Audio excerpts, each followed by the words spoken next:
Përshëndetje gjithë dhe javë ku takojmë sërish në emisionin Kolor këtu në televizionin shqiptar live. Jemi live dhe për të gjithë ju unë përsëris gjithmonë mund të na ndiqni nga ekrani i laptopit, e smartphonave në rtsh.al pra në live stream. Mirë, do të kemi sot për 2 orë si çdo herë tjetër, me shumë ngjyra. Do të kemi kujtimin i cili që ka në formë, që në momentin e parë që ka nisur. Kujtim jazz, blues, ku hyn kjo muzikë? Kujtim. Muzika kujtim. Shumë bukur është edhe kjo. Po mirë, meriton dhe kujtimi që t'i vëjmë titullin një rrymë muzikore me emrin Kujtim, se gjithë këto vite që ka kompozuar, ka kënduar, e ka mos e të merituar. Po mirë, çfarë janë këngë për beqar, do t'i quajmë Kujtim. Bravo. Target grupi Kujtimit. E pra miqtë të dashur, sot do të kemi një emision që do të flasim për tema mjaft interesante.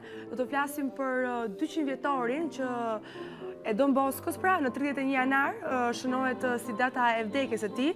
Besoj se të gjithë kemi dëgjuar për Don Boskon, për shkollën e cila ndodhet në Tiranë, gjithashtu edhe në të gjithë botën. Do të kemi të ftuar që do të flasim edhe për një aktivitet mjaft interesant që u zhvilluar për 200 vjetorin e tij.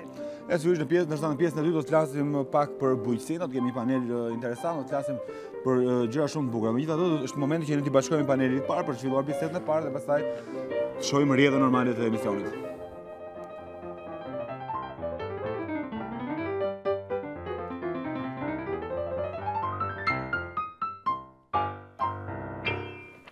E pra, do të trajtojmë një event i cili lidhet me 200 vjetorin e Don Boskos. Kam kënaqësinë të prezantoj Don Matteo Di Fiore, që është drejtori. Benvenuto. Benvenuto, mi si gjetene. Përshëndetje. Grazie. Orilda Kalami, organizatorja e eventit. Po, edhe mësuese në shkollën Don Boskos. Edhe mësuese po ashtu.